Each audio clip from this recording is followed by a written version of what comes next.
We are excited to guide you through the installation of your new Light Traveler's SeatMate Table Holder. Step 1. Lift the headrest of the seat where you will install your new table holder.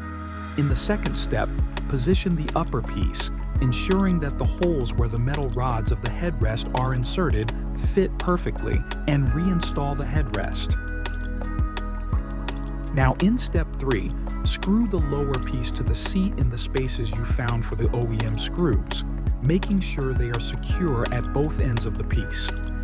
And finally, in the fourth step, slide the board between the two newly assembled metal pieces, drill using the hole in the upper piece as a guide to ensure the board is securely fixed and stable, and secure it with the metal adjustment knob located on the top piece. And that's it. Now all that's left is to enjoy your new gear.